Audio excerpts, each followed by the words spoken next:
Albany, right? Yes, sir. Let's see. Who am I?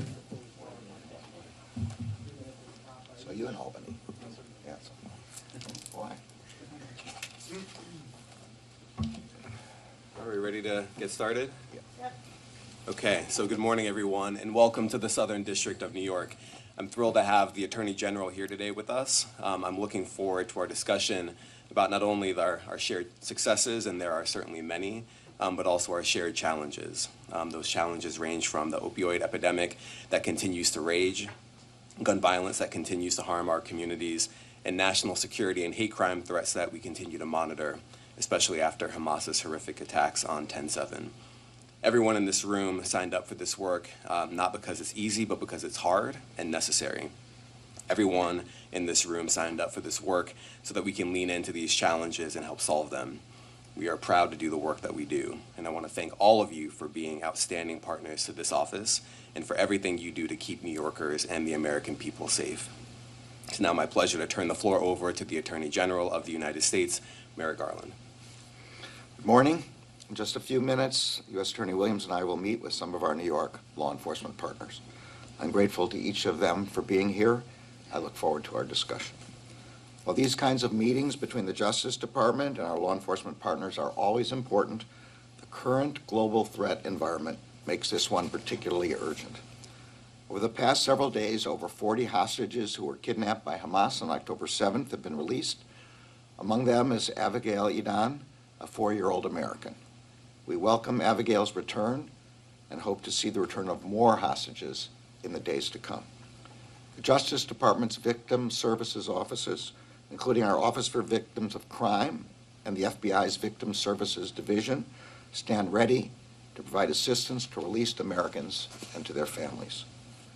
We also remain committed to working with our partners across the U.S. government to secure the return of all missing Americans, including those still held hostage. As always, but especially now, the Justice Department is remaining vigilant in the face of the potential threats of hate-fueled violence and terrorism. We are closely monitoring the impact that the conflict in the Middle East may have in inspiring foreign terrorist organizations, homegrown violent extremists, and domestic violent extremists, both here in the United States and abroad. All of us have also seen a sharp increase in the volume and frequency of threats against Jewish, Muslim, and Arab communities across our country since October 7th. There is understandable fear in communities across the country. Even as we speak, the ATF and the FBI are investigating the tragic shooting of 3 men of Palestinian descent in Vermont. That investigation, including whether this is a hate crime, is ongoing. Investigative updates by law enforcement officials in Vermont will be coming soon. The Justice Department is poised to provide assistance, any assistance that our state and local law enforcement partners need as we work together to protect our communities. Last month, I directed the FBI and every one of our U.S. attorneys to meet with law enforcement and community leaders to discuss what they are seeing on the ground and how we can best support them with regard to these threats. Senior leadership at the Justice Department and I myself have done the same. In my conversations with law enforcement, community, and religious leaders, I have reiterated that the Justice Department has no higher priority than protecting the safety and civil rights of everyone in this country. Protecting all people and all communities from hate-fueled violence was the Justice Department's founding purpose in 1870, and it remains our urgent responsibility today. No person and no community in this country should have to live in fear of hate-fueled violence. Fulfilling that promise motivates us every day. While we are confronting this elevated global threat environment, we also know we cannot lose sight of many other challenges. That includes working closely with our state and local law enforcement partners to combat violent crime. It includes working together to disrupt the flow of fentanyl, the deadliest drug threat that this country has ever faced. Earlier this year, this office charged 4 people after a 1-year-old boy tragically died from being poisoned by fentanyl at his daycare. SDNY's investigation found that there were kilograms fentanyl hidden in the Bronx facility, including underneath the floorboards where the children played and slept.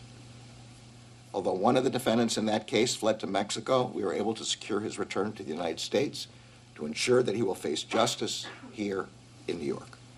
And just last month, because of this office's efforts, another drug dealer who sold fentanyl-laced cocaine that killed 3 people was sentenced to 30 years in prison.